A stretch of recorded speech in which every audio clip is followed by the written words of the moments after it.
ሰላም ጤና ይስጥልኝ አብሪ ሚዲያ አድማጭ ተመልካቾቻችን ሰላማችሁ በያላችሁበት ይብዛ በማለት ሰላምታችንንና የመልካም ምኞት መግለጫችንን እያስተላለፍን ከዚህ ከአብሪ ስቱዲዮ ለዛሬ የመረጥኩትን አንድ የትንተና ርዕስ ይዤላችሁ እቀርባለሁ። ይህም የቡድን 7 የበለጸጉ አባል ሀገራት 52ኛ ስብሰባቸውን ከጁን 15 እስከ 17 2026 እንደ አውሮፓ አቆጣጠር በፈረንሳይ ያካሂዳሉ። ይህንን ተከትሎ የኛ የጠላት አገልጋይ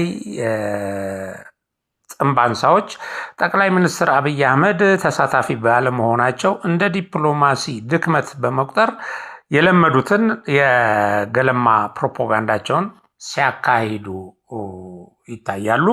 ይህንን አስመልክተን በእርግጥ በዚህ ስብሰባ ላይ ያለመካፈል እነሱ እንደሚሉት የዲፕሎማሲ ኩስመና ወይም ውድቀት ነውን የሚለውን እንመለከታለን እና በቡድን 7 የበለጸጉ አባል ሀገራት ስብሰባ ላይ መካፈልስ ምን ያስገኛል? ለሀገራት ለሚካፈሉ በተለይ ለታዳጊ ሀገራት በስብሰባው ለመገኘትስ መመዘኛው ምንድነው የሚለውን እንመልከት። እንግዲህ እነዚህ ወገኖች የኢትዮጵያን በዚህ ጉባኤ ላይ አለመካፈል አንስተው እንደ ዲፕሎማሲያዊ ኩስመና ሊነግሩን ሲወራጩ ለምሳሌ የሚያቀርቡት ምንድነው? መለስ ዜናዊ በተለያየ ጊዜ በዚህ ስብሰባ ላይ ተገኝተዋል ይሉናል እና መለስ ዜናዊ በዚህ ስብሰባ ላይ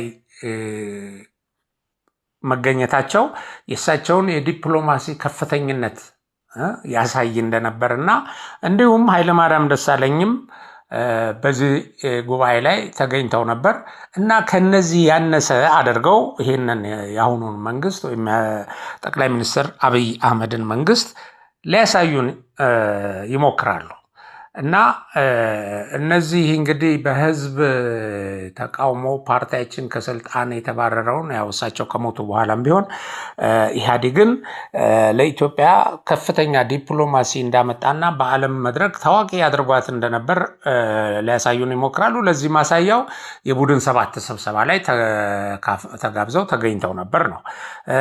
መምራት አልቻልኩም፣ ስለዚህ ተረከቡኝ ብለው በስልጣን ዘመናቸው እንደሚታወቀው ምንም የሚቆጠር ነገር ያላስመዘገቡትና እንደ ሲምቦል ተቀምጠው ለኢህአዴግ ሰዎች መጠቀሚያ ሆነው ኋላ ላይ ግን እሳቸው ይሄንን መጠቀሚያ መሆናቸውን አምነው ስልጣን ተረከቡኝ ያሉትን ኃይለማርያም ደሳለኝን እሳቸው የዲፕሎማሲ ስኬት እንደነበራቸውና በቡድን 7 ስብሰባ ላይ እንደተካፈሉ አብይ ግን ይሄን ባለመካፈላቸው ከኃይለማርያም ደሳለኝ ያነሱ አድርገው ሊገልጹን ይሞክራሉ። እንግዲህ የሚደረድሩት ምክንያት ያው ብዙ ነው እና በዚህ ስብሰባ ላይ የግብፅና የኬንያ ፕሬዝዳንቶች ተሳታፊ ሲደረጉ ጠቅላይ ሚኒስትር አብይ አህመድ ግን ተሳታፊ አለመሆናቸው የዲፕሎማሲ ኩስመና እያሉ ጽፈዋል። አንዱ ጀዋር መሐመድ ነው በዚህ ጉዳይ ላይ የጻፈው። ከከሰሩ ፖለቲከኞች አንዱ ስልጣን ቀላውጦ እኔ ነኝ ይሄን ለውጥ ያመጣሁት፣ ለውጡ የመጣው በቄሮ ነው፣ ቄሮን ደግሞ የመራሁት እኔ ነኝ ብሎ ብዙ ሲወራጭ ቆይቶ በዚህ ምክንያትም የብዙ ሰዎች ደም እንዲፈስ ያደረገ ሰው እሱ ነው። አሁን በዲፕሎማሲ ጠቅላይ ሚኒስትር አብይን ሊገመገም በግምገማው አሳንሶ ሊያቀርብ የሚሞክረው እና እሱም ይሄንን ጠቅላይ ሚኒስትሩን በተለያየ ጊዜ መወከል ይገልጻል። በሌላ በኩል ግን ኬንያ ቀደም ሲል ያጣችውን የዲፕሎማሲ የበላይነት ማስመለሷን የሚጠራጠር ሰው ካለ በቡድን 7 ጉባኤ እና በሌሎች ዓለም አቀፍ ጉባኤዎች ላይ በየጊዜው እንድትሳተፍ ጥሪ እየተደረገላት መሆኑን በማየት ብቻ ሊያረጋግጥ ይችላል። ስለዚህ ኬንያ ዲፕሎማሲያዋን ከፍ እያደረገችና በዓለም መድረክ ተመራጭ እየሆነች ነው፣ ኢትዮጵያ ግን ተመራጭ አልሆነችም ይለናል። ወደ ኢትዮጵያ የሚመጡትን መሪዎች ኢትዮጵያ ላይ የተካሄዱትን ትልቅ ዓለም አቀፍ ጉባኤዎች ጀዋር አላየም ወይም ለማየት አልፈለገም እና የዲፕሎማሲ ኩስመና ይለናል። እና ይሄን አስመልክተን አንዳንድ ነገር ለማለት ጆሮውንና ሕሊናውን አከራይቶ የሚጃጃል ጥቂት መንጋ ባይኖራቸው ኖሮ አሁን ለነዚህ ቀን የመሸባቸው ቁሞ ቀሮች በእርግጥ መልስ መስጠት ክብር ነክ እየሆነ መጥቷል በአሁን ሰዓት። አንዳንድ ሰዎችም ከነዚህ ሰዎች ጋር እነዚህ ሰዎች ለጻፉት ወይም ለተናገሩት መልስ ሲሰጥ ለምንድን ነው ከነዚህ ተራ ሰዎች የወረዱ የከሰሩ ሰዎች ጋር የምትመላለሱት? ለምን እነሱ የሚያወሩትን ነገር እንደ ቁም ነገር ቆጥራችሁ ምላሽ ትሰጣላችሁ የሚሉ ወገኖች አሉ። በእርግጥ እውነት ነው። ነገር ግን ያው ጥቂት መንጋዎች ምክንያታዊ ያልሆኑ ሳያላምጡ የሚወጡ ሰዎች አሉና እንደው አንዳንድ እንደነዚህ አይነት ወደ ተሳሳተ መስመር በእነዚህ ሰዎች ግፊት እንደው የሚገፉ ሰዎች ለነዚህ እውነታውን ማሳየት እና መሬት ላይ ካለው ነገር ጋር እንዲያገናዝቡ ማድረግ አስፈላጊ ስለሆነ ነው ምላሽ የምንሰጠው። እና እንግዲህ አንዳንዶቹ የጋዜጠኝነት ደበሎ ለብሰው በሌጣ አይምሯቸው የሚሰነዝሩትን እያንዳንዱ ሁነት ለጥላቻ ፕሮፓጋንዳ ለመጠቀም ያደረጉት የተለመደ አሰልቺ ወሬ እንጂ በዲፕሎማሲያዊና ዓለም አቀፍ ግንኙነት እውቀት ላይ ተመስርተው ያቀረቡት ትንተና አይደለም። ይሄ እውነት ነው። የተወሰነ እውቀት ቢኖራቸውም ወይም የተወሰነ እውነቶችን ማገናዘብ ቢችሉም ሆን ብለው እነዚህን በመሸፈን እነዚህን በሐሰት ጠቅለው ሰዎችን ለማሳሳት የሚያደርጉትን ሩጫ እንደው ማስገንዘብ ያስፈልጋል። እና በጋዜጠኝነት ድሪቶ የተጠቀለሉትና ከነሱም ሌላ ማለት ነው እነዚህ በደም ንግድ ላይ የተሰማሩ የጠላት ቅጥረኞችና የጽምዶ ጥንብ አንሳዎች ከነዚህን ሰዎች እንደ ትክክለኛ ሪፈረንስ እየቆጠሩ እነ ጀዋርን እነ ሚልኬሳን ባይዘዌ ሚልኬሳን ምችኑ አንስቷታል። ኬንያ እንደዚህ ሆነች፣ አብይ ግን በዲፕሎማሲ ኮስምኖ አልተጋበዘም ዞር በላሉት። በፊትም እንደዚህ አይወዱትም ነበረ፣ እንደዚህ ይሉት ነበር፣ መሪ አይደለም ይሉት ነበር። ለምንድን ነው እነዚህ ሰዎች ግን እኔን እንደዚህ የሚጠሉት እያለ ይነግረኝ ነበር ሲል የቆየው ሚልኬሳም የሆነ ነገር ብሏል በዚህ ነገር ላይ። እና በመሰለኝና በደሳለኝ ወይም ክፉ ምኞትን ወይም ጥላቻን በአይምሮ ይዞ የሚደረጉ ትንታኔዎች ወደ ተሳሳተ መደምደሚያ ነው የሚያደርሱት። እና ያው ህዝብን ለማሳሳት የሚደረጉ ጥረቶች ትክክል አይደሉም። እና አንዳንድ ነገሮችን እስቲ እንመልከት፣ ጥያቄ እናቀርብላቸው ለእነዚህ ሰዎች።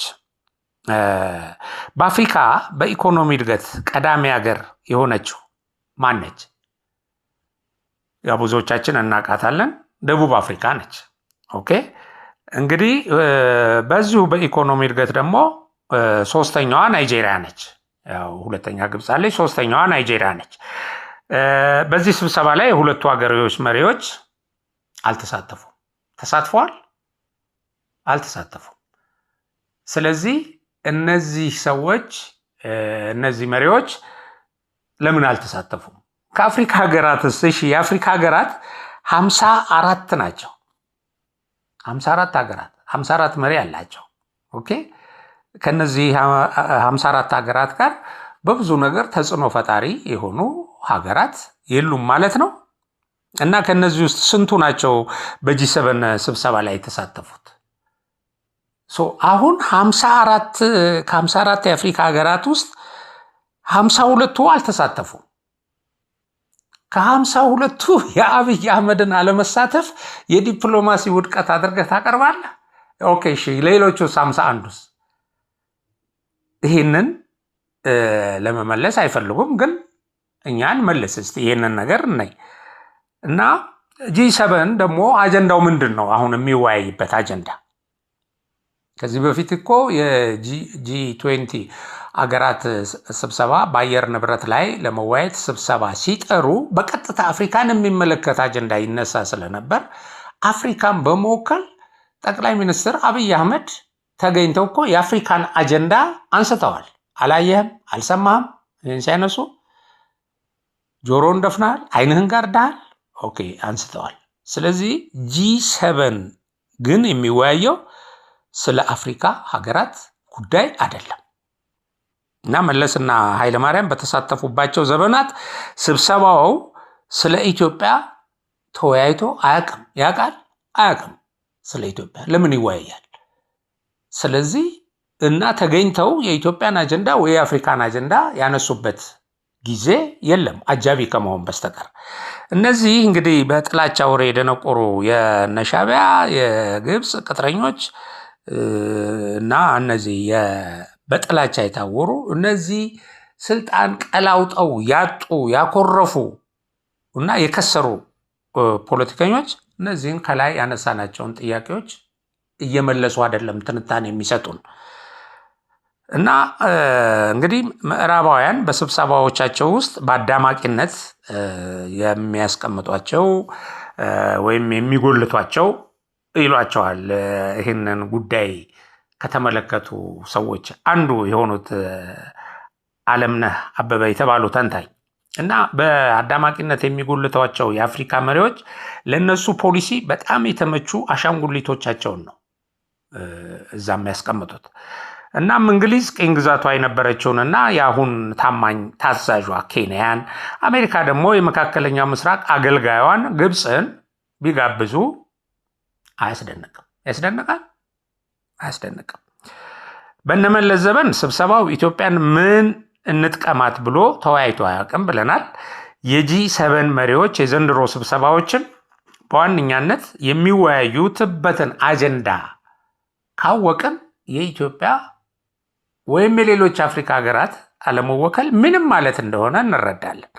እና በምን አጀንዳ ላይ ነው የሚወያዩት ብለን ካነሳን በመካከለኛው ጂኦ ፖለቲካዊ ውጥረትና በተለይም በአሜሪካና ኢራን የተኩስ አቁም ስምምነት ላይ ነው። ይሄ ነው። ይሄ የአፍሪካ የኢትዮጵያ ጉዳይ አይደለም። በዚህ ስብሰባ ላይ የምዕራባውያኑን የጥቅም ግፊት ሚዛን በማስጠበቅ የሚታወቁት እነ ሩሲያ አልተሳተፉም። ሩሲያን የምታክል አገር በዓለም ላይ ተጽዕኖ ፈጣሪ የሆነች እና በተለያዩ ስብሰባዎች ላይ የምዕራባውያንን ግፊት ባላንስ የምታደርግ አገር እንድትሳተፍ አልተደረገም። ኦኬ፣ አልተፈለገችም ለእነዚህ ምዕራባውያን ማለት ነው። ስለዚህ ሩሲያ ያልተሳተፈችበት ስብሰባ ላይ ኢትዮጵያ ለምን አልተሳተፈችም ብለህ ስትጮህ ያሳፍራል። እና የስብሰባው ፍላጎት እንግዲህ ታውቀዋለህ፣ ሩሲያ በዚህ ስብሰባ ላይ እንድትካፈል አለመደረጓ ራሷ እና በሌላ በኩል በጠቅላይ ሚኒስትር አብይ አህመድ የሚመራው መንግስታችን እንግዲህ ሁላችንም እንደምናውቀው በብሔራዊ ጥቅም የማይደራደር እና ለታይታ ምንም ትርፍ ለሌለው ሾው ለሆነ ነገር ብሎ አገርን በማይጠቅም ስብሰባ መሃል መጎለትን የሚወድ መንግስት አይደለም። ሾው በቃ ምንድን ነው? ምን ይዤ እመጣለሁ ከዛ በዛ ስብሰባ ላይ ተካፍዬ? ለኢትዮጵያ በሚጠቅሙ ስብሰባዎች ላይ ለመካፈል በጣም በርካታ ሙከራ አድርጓል። በጂ20 ስብሰባ ላይ ታስታውሳላችሁ፣ በተገኙበት ጊዜ እያንዳንዱን መሪዎች አነጋግረዋል። ከዛ ውስጥ በርካታዎችን ወደ ኢትዮጵያ እንዲመጡ አድርገዋል። ወደ ኢትዮጵያ ከመጡ በኋላ ደግሞ ከኢትዮጵያ ጋር የተለያዩ ስምምነቶችን እንዲያደርጉ ሆኗል። የባህር በር ጥያቄያችንን እንዲደግፉ ሎቢ ተደርገዋል። ይሄ በዓለም አቀፍ ደረጃ ኢትዮጵያ አዎ የባህር በር ያስፈልጋታል የሚለው አቋም ጎልቶ እንዲወጣ በማድረግ ረገድ ጠቅላይ ሚኒስትሩ በጂ20 ስብሰባም ላይ ተካፍለው የተለያዩ ሀገራትን ወደ ኢትዮጵያ ጠርተው ባደረጉት ውይይት ይህን ትርፍ አግኝተዋል። ከዛ በኋላም ደግሞ ኢትዮጵያን በደንብ እንዲገነዘቧት አድርገዋል። ኢትዮጵያ ላይ ኢንቨስት እንዲያደርጉ ብዙዎቹን አነሳስተዋል። ከኢትዮጵያ ጋር የተለያዩ ግንኙነቶችን የተለያዩ የትብብር ስምምነቶችን እንዲፈራረሙ አድርገዋል።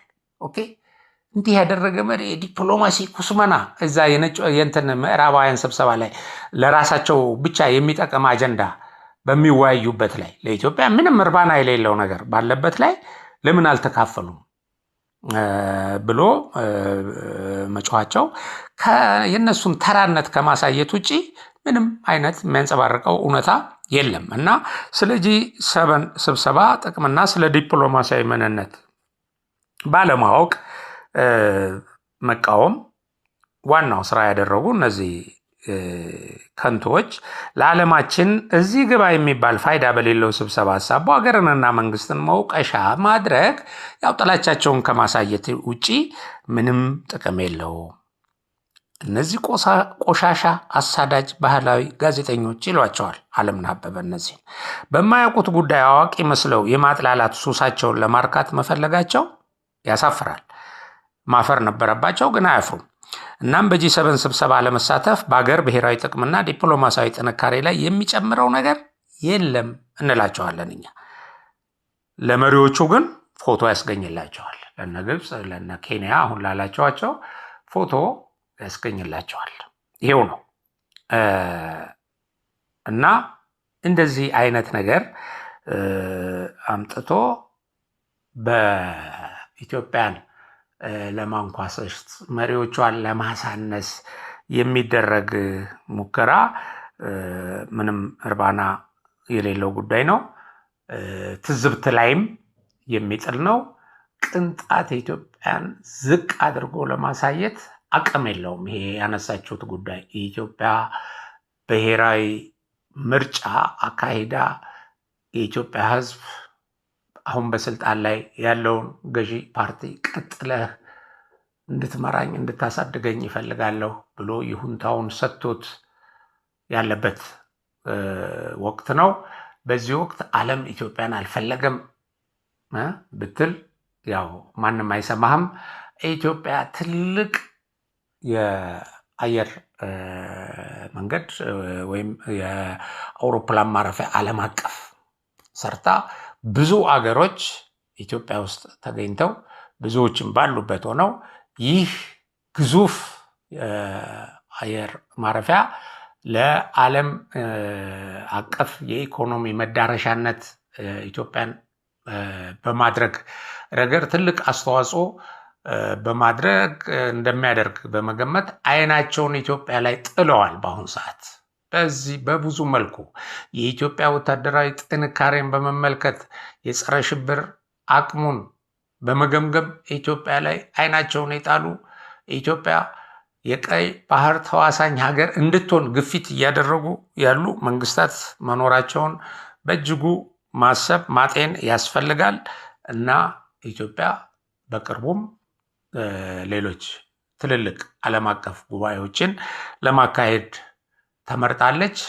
እኛ ወደዛ ሁሉም ነገር የማይጠቅመን ጉዳይ ላይ ያለመሄዳችን ምንም አይደለም። ወደኛ እንዲመጡ ግን እናደርጋለን፣ ስናደርግ ቆይተናል።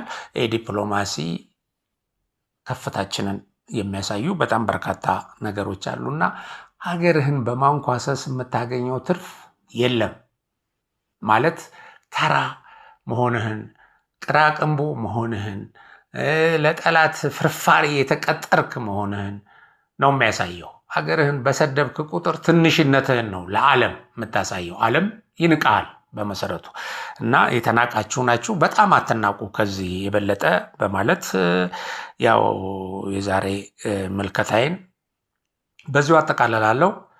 ኢትዮጵያችን አትኮሰምንም፣ ገናና እየሆነች ትሄዳለች። ገናና እየሆነች መሄዷን የሚያሳዩን በርካታ ነገሮች አሉ። በሌላ ፕሮግራም እስከምንገናኝ አብሪ ሚዲያን ሰብስክራይብ፣ ሼር፣ ላይክ አድርጉ እያልኩ በዚሁ እሰናበታለሁ። ሰላም። ይህ አብሪ ሚዲያ ነው።